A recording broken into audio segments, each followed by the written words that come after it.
Transmitting high atop of Florida's peninsula at 108 feet, this is Alpha Mike, and you are listening to Radar Cop Podcast. Today's episode, C.C.W. in defense against a mob. That's right. Everything that you saw on the news during the summer. Rioters, throwing rocks, beating on police, and innocent civilians. So the question is, if you're armed, if you have a weapon on you, and you're caught in such a mess, what you should be doing. We'll attack that with my co-host. He's back, and I'm glad he's back, Kilo Sierra. And you will definitely get something out of this episode. As well, how do you get in contact with us? RadarCop.com. You can listen to all our audio episodes from 1 to 192. Also, RadarCopNation.com, the official website where you can get updates on future shows and much more information on Radar Cop Podcast. We're also on social media, and we encourage you to look us up, and it's as simple as typing in Radar Cop or Radar Cop Podcast. We will pop up. We're currently now on Gab, I believe it is. So we're moving up the social media food chain, my friends. And of course, our Facebook is still there because my governor, Governor Mike DeSantis, has promised us a lot of good things. And I'm happy about that. So today we're going to look at the mindset that you need. If you're caught in such a mob and unbeknownst to you, nobody sent you the memo. You never got the introduction that at such and such time we will be having a mass disturbance, but you're armed and you're caught in that. What would be the best avenues to take? Or if you're also if you're in a vehicle, we'll talk about that too, which I recently learned, and it put a new perspective on me. So there's no doubt in my mind listening to this podcast today, if you know about weaponry or you don't, you will learn something. Or we will ingrain something in your mind that you didn't know before. And speaking of knowing, it's time for the word of the week. Why do we do that?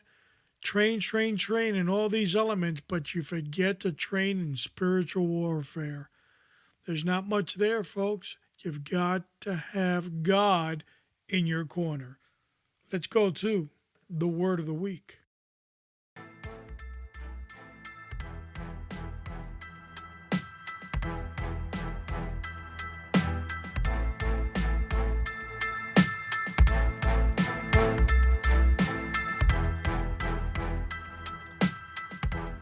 Nor is there salvation in any other, for there is no other name under heaven given amongst men by which we must be saved.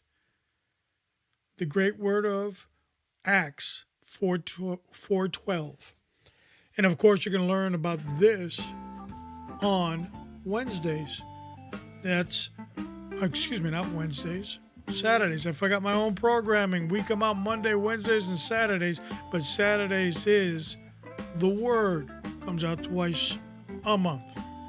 And here you can learn on the Word what I read, what was it about, and gives you a little bit more understanding. most likely less than 30 minutes. Some programs, 10 minutes, 15, 20, 25, who knows?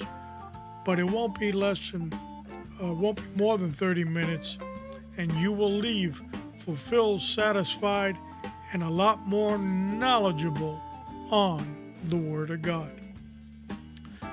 People are asking me, why do you have such diverse platforms? This is like the worst business plan on the planet. In order to get sponsorship, you're all over the place. You talk about clearing the swamp. You talk about police work. You talk about guns. You talk about the mob. And then you talk about God. If I was a business, I wouldn't know how to enter. And that's exactly right. But the reason I do it is because I'm building a library. And it's for the general public's information. We want them to grow. I'm not looking for sponsors to dictate to me how I need to say things and what I need to say for the socialist, Bolsheviks, states of woke to later jump on my sponsor and tell them, no. Deplatform them immediately or else. No, folks, the objective is for you to gain knowledge, aptitude, skill, and through those things, you become a better, and you fill in the blank, person, officer, father, mother, sister, ever you are, based on what you've been listening us talk. That's our purpose. If God has some type of financing there for us in the future, hallelujah. And if you don't, hallelujah. If you're not a Christian, you wouldn't understand. But that's our position, and that's my position. And I'm glad we're also talking to some other co-hosts that are considering a weekly spot, making my job twice as hard. But again, I look forward to it. And as I look forward to today's episode with Kilo Sierra, C.C.W. Defense Against a Mob. Man, not going to hold you up any longer. Let's bring them on.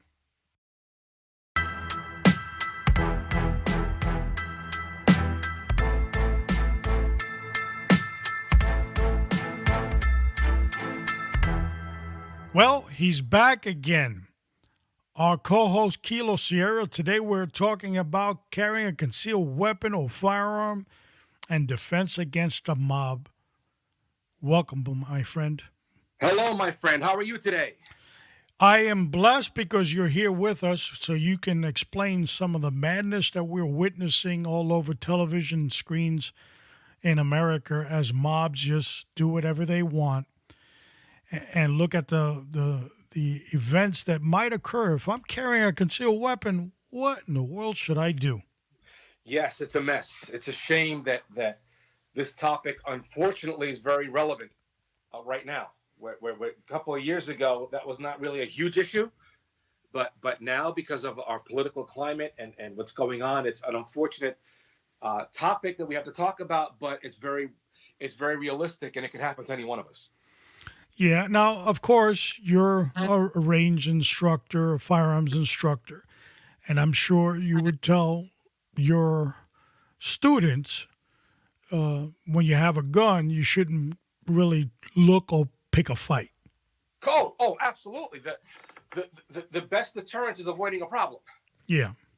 I mean, that's the best deterrence, and because now the natures of riots and mobs, it's so different than it was back in the past, where I would tell literally my students, look, I'm a proponent of the Second Amendment, and I voice my opinions. I'll write to my representatives, but many times, because I don't know what's going to erupt, I don't really attend a lot of these demonstrations because I'm just concerned, and it's not even necessarily we're at fault per se, but it could be other individuals that are not necessarily Second Amendment activists that can start a problem, and now all of a sudden a peaceful protest has become a riot. Correct. And you don't know if that's going to happen or not. I mean, you have of course, your First Amendment right to free speech, yes, but I just tell individuals to carry a firearm. Just be very careful, because you don't put yourself in a problem that's avoidable. Exactly. If you can avoid it, avoid it. But let's come up with the other scenario. I remember sometime during the summer, I had gone to Walmart in the area I live in. I live out in the boondocks in Florida. Okay. And as I was in the Walmart, the loudspeaker, the announcement came out to stay inside Walmart and to not exit. Really? And Whoa. of course, I was curious of what was going on. I walked up to the exit door. The exit doors were closed, and I could see police cars outside. A group of protesters had shown up in the parking lot. Wow. Now, the situation really didn't become anything. The police actually got them to go down the road, and they kept on going to the next chaos area. But I was armed. So in that situation, we're going to talk to those type of individuals and what they should be doing. Okay. So what happened? How long I was just curious, in your situation, how long did you have to stay in Walmart? Like, I want to say maybe 20 minutes. Oh, okay. It's not that bad. Okay. Yeah, they were actually walking, the protesters. Oh, okay. The biggest fear of law enforcement is they'd make a left and go inside Walmart. So they had it locked down. Of course. They had called Walmart way before. So, the scenario was set up to keep them moving herding them like cows. Mm-hmm. And they kept on going. But it could have turned into Walmart, and then you would have had that fiasco, Of course. Oh, sure. Oh, absolutely. It would have been terrible. Yeah. Terrible situation. So obviously we are trained to avoid, but when the problem comes to you, now it becomes that much more difficult, because you need to know who is an ordinary citizen, who's a combatant, who's a protester, who's a rioter, and the law is not that specific, causing a huge problem. Oh no, but especially, it's definitely, the law isn't specific. But the thing is, when you're not prepared for it, it takes you off guard, and you need to react, and you have to have some type of plan. Like, some of the things you have to think about, if all of a sudden, you're minding your own business, and let's say your situation. Let's take your scenario, for example, and let's make it a bad scenario, in which you had violent protesters coming in, or you walked outside and there was a mob scene, and that happens, which unfortunately is a realistic situation. Okay. Right. So a couple of things you got to think about: are you in immediate danger? Is there an easy way out? Because you want to get out of there as soon as possible. Right. So if you can find an easy way out of that situation, then you want to become incognito and try to leave the area as soon as possible. Exactly. Right? Exactly. Yes. And I've been in situations where they've gotten a little uncomfortable, not necessarily with me, but around me. And I'm armed, but I don't make any indication I'm armed. I don't grab the gun. I don't make that gesture. Correct. That somebody else might look and say, why did he put his hand on his waist? And stuff like that. So that's part of, remaining incognito, just stay cool and relaxed. Right. Exactly. On that same note, try to become like you're part of the crowd, not rioting, obviously, but just walk through and without, because I carry concealed, and nobody else knows that I'm carrying. So for that, and if that's being the case, you can try to mingle in with the crowd and just try to walk through and make see if you don't get in trouble or that someone doesn't assault you. But that's definitely a smart thing to do. Is maybe you want to look like part of the crowd, but in the meantime, try to find a way out, and not acting aggressive and not grabbing your waist and not just trying to be incognito as much as physically possible. Exactly. You want to look for your escape route and so forth. Now, of course, nobody wants to be in that situation with or without a gun, but with a gun, it's more dangerous. And for the audience member that doesn't really understand, imagine pulling out your gun and pointing at what you believe is the threat. Now you're forced to, do I shoot or I don't shoot? I don't know how many rounds you're going to have in your gun, but guess what? They're going to come at you. Of course they are. They, in the heat of the moment, people aren't thinking rationally. You have no idea the type of individual you're dealing with, or how many individuals you're going to deal with. They're going to they might try to overpower you because they figure, oh, he can't get all of us, or he or she can't get all of us. Right. So we can try to rush him. Yeah. So that's why, in my personal opinion, the only time I would actually take out a firearm in that situation is if I was being directly physically attacked by an individual. Correct. I mean, being physically assaulted because I'm defending my life. But other than that, like even in certain states, like New Jersey, for example, a warning shot's illegal. You cannot fire warning shots. I don't know what the laws in other states are, but but that's a bad idea to begin with. Yeah. Imagine that. Yeah, boom. That's a very, very bad plan. Very bad idea. Yeah.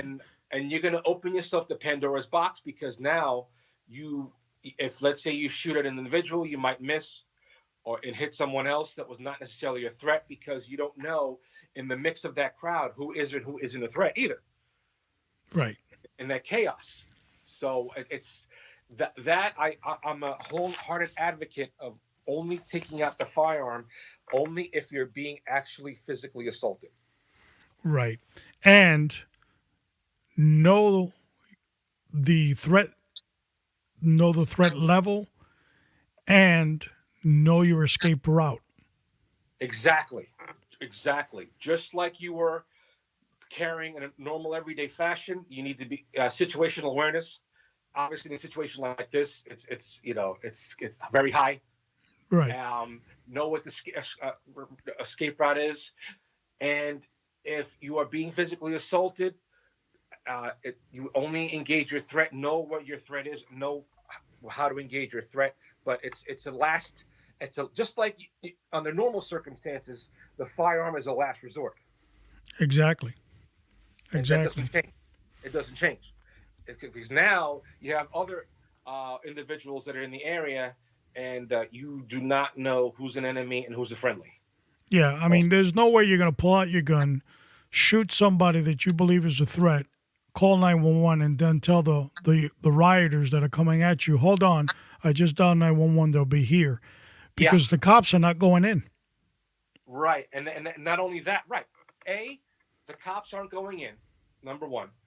Number two, let's say that situation happened, and by sheer coincidence or unbeknownst to you, the cops they're almost there and on their way, and they see you with a firearm and you just shot somebody. At that moment in time, they're not sure if you're a friendly, or if you were defending your life, or if you were an aggressor. So that could be another problem in that immediate situation. I mean, obviously you have to justify your actions later, but in an immediate situation, you don't know what could transpire. If all of a sudden, can you imagine being a law enforcement officer? You rush into a riot with shields, and all of a sudden see somebody shoot someone dead. You have no idea what happened. Right. No idea what happened, no idea why. You'll figure it out later, but you have you might actually get shot too. So exactly. It's such a volatile situation. It's very important to realize that, if you have to, obviously sometimes you have no choice, but that better be your last option. Yeah, it should be. It should be, because the survival rate in that is very poor. Mm-hmm. Because you have threat levels at a 360-degree radius of you, and it's almost impossible to escape. You don't know where another threat's going to come. Correct. And I know in New Jersey, for example, like in most other states, the parameters are you have to be in fear of either death or serious bodily injury. So you have to actually prove that in the court of law, that you were in fear of death because of X, Y, and Z. But it's such a volatile situation that it might be law enforcement might take it out of context. They see you with a gun, you shot someone dead or shot somebody, and B, you can hit an individual that has nothing to do with a riot, Yeah. or that was actually a friendly mixed in with these agitators. Exactly. That happens too. That happens too. It could be a friendly protest, and you have a handful of agitators, and now the public blames everyone, where that wasn't necessarily the case. Right. Right. So it's such a bad. It's a nightmare. It's a sad dynamic. Yes, it is. We can take a look at the incident that happened at the Capitol.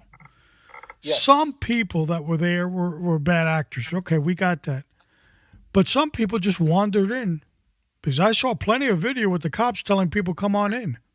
Yes, I know. And people filming with their cameras. Now, you're going to commit a felony and you're going to record yourself?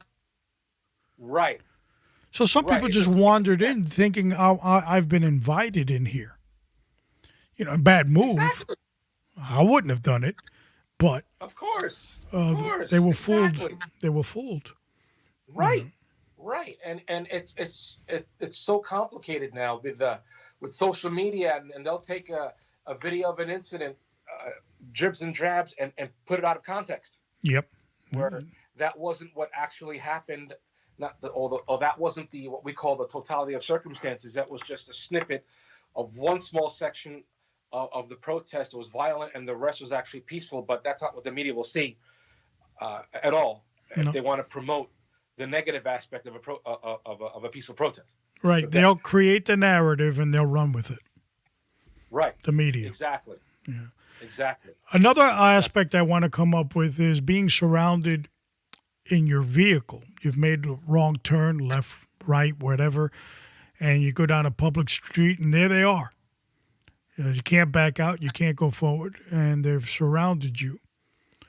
And they might not be threatening at of course you want to take a low profile there also, but you might have a gun on your person, might be even in your vehicle.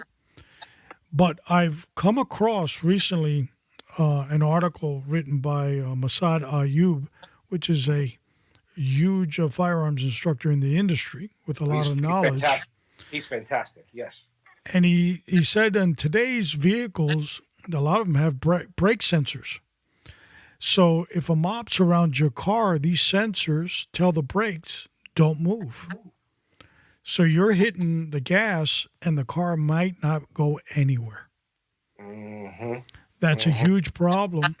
And that needs to be discussed in the narrative now of the threat level that the person has. Correct. Because now that's something that's what happens with as time changes with technology.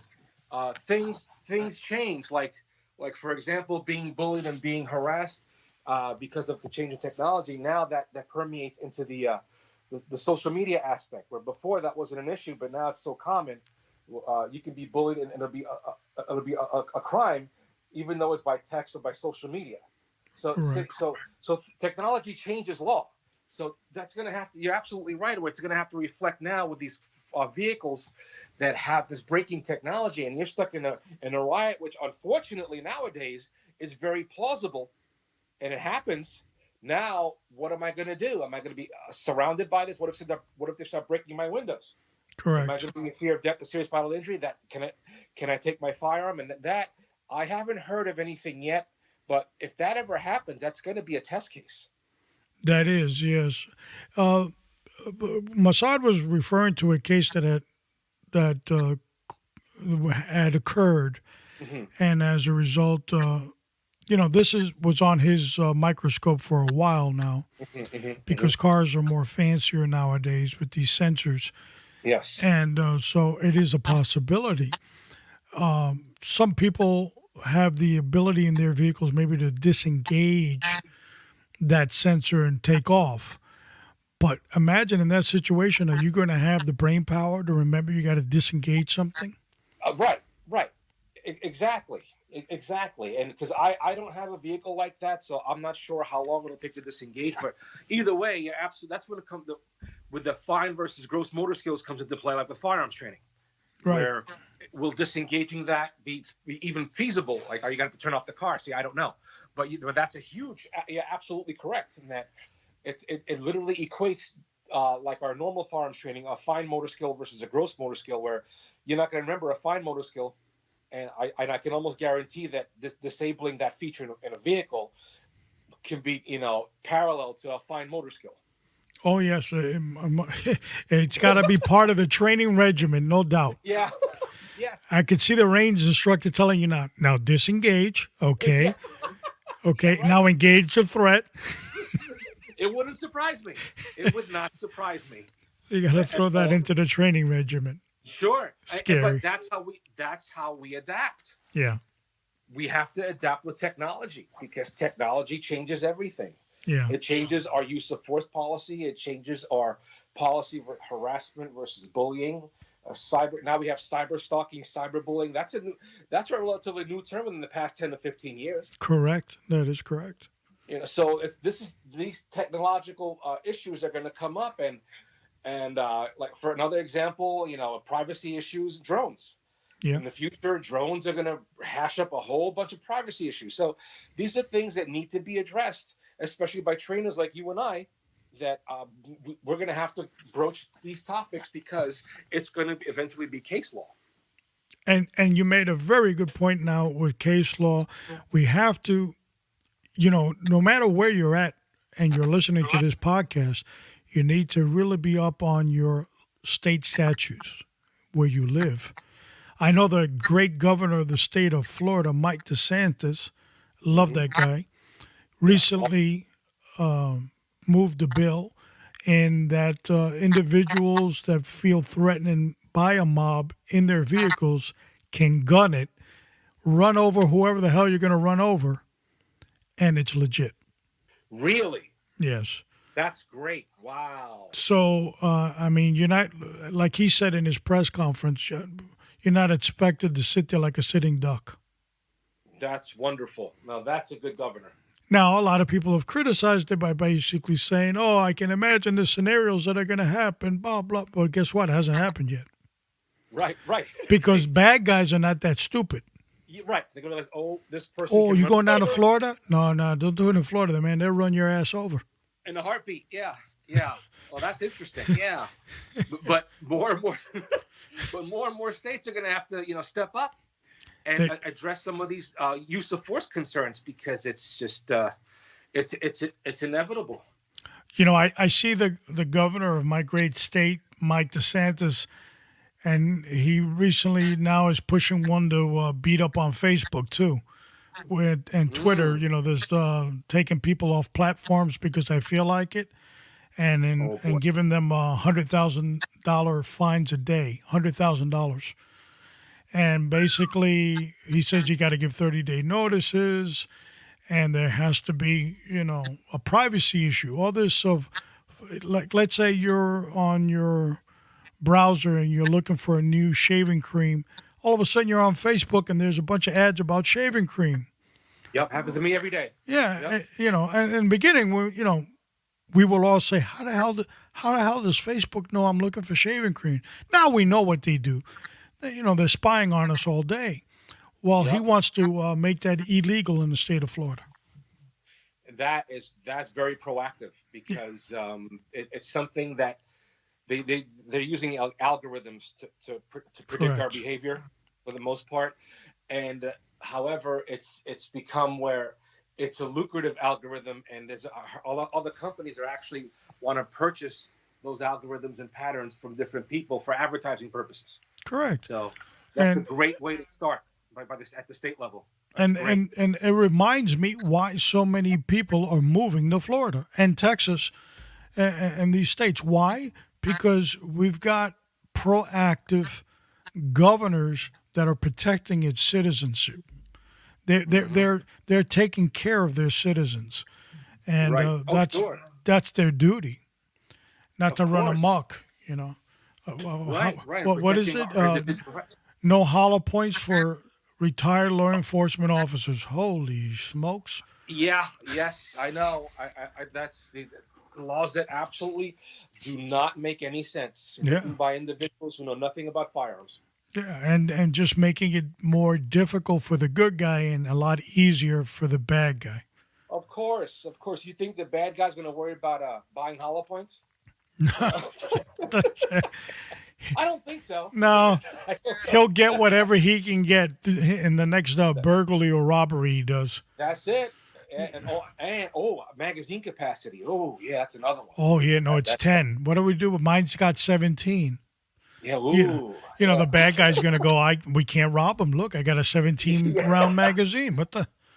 So that doesn't make any sense either. But the game is stacked against the good guy, and Yes, the it cards is. are given to the bad guy to win. Yes, it Unfortunately. is. Yes, it is. Yes, it Any is. final Absolutely. take on this mob issue? My personal opinion is that my final take, if at all possible, try to stay away from areas in which there, the potential protests, if feasible. I had to work in an area, I don't want to say where, it was last year, where there were literally the lootings and rioting occurred a couple of blocks away, and I stopped going there.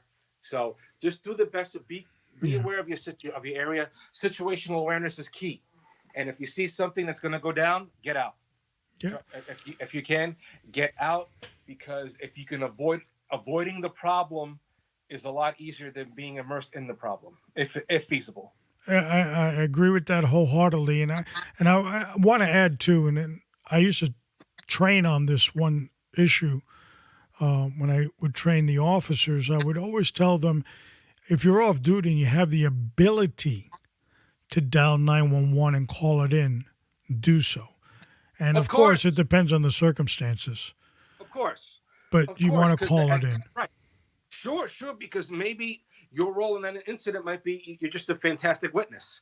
Right, Correct. right. And not only that, they're going to dispatch out to responding officers, off duty officers called in. He's in the crowd. He's in the mob, Mm-hmm.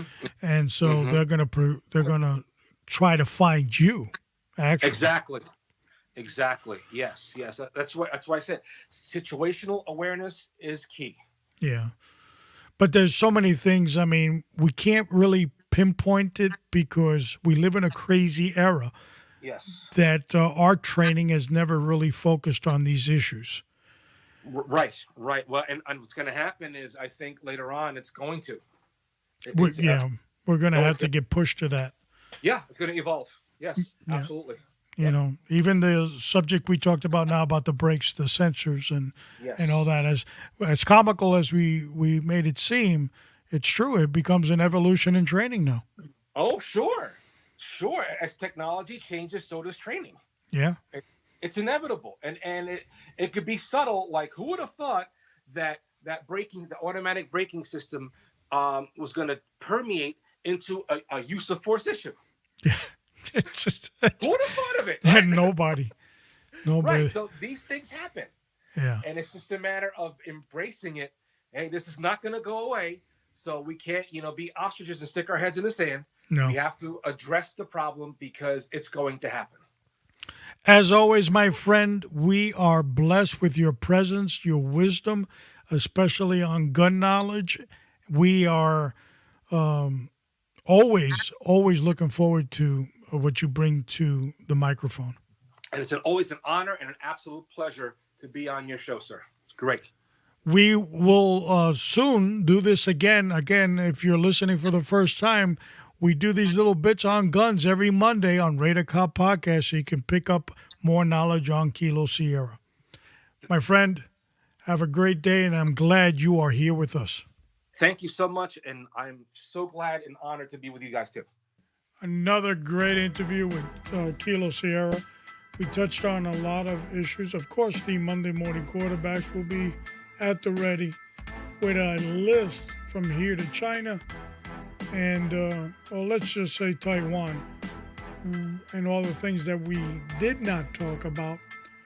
But these are not unplanned things. These are difficult times that we need to be thinking out of the box at all times. So, great episode.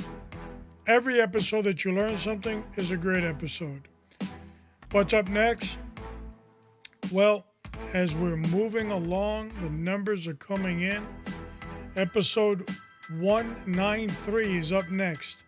Admit nothing, deny everything, and make counter accusations. What's it about? Well, if you're in law enforcement, it's about your internal affairs department. And if they investigate you, a couple of elements that you're going to need to know. Why? Because it's a dirty business. As always, it is my honor and pleasure to be your host on Radar Cop Podcast. Continue to pray for yourself, because without you in the game, we have nothing. Continue to pray for your family, for your community, for the law enforcement agencies that serve you, and most importantly, for the United States of America. This is Alpha Mike, and I'm out.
Just 1322.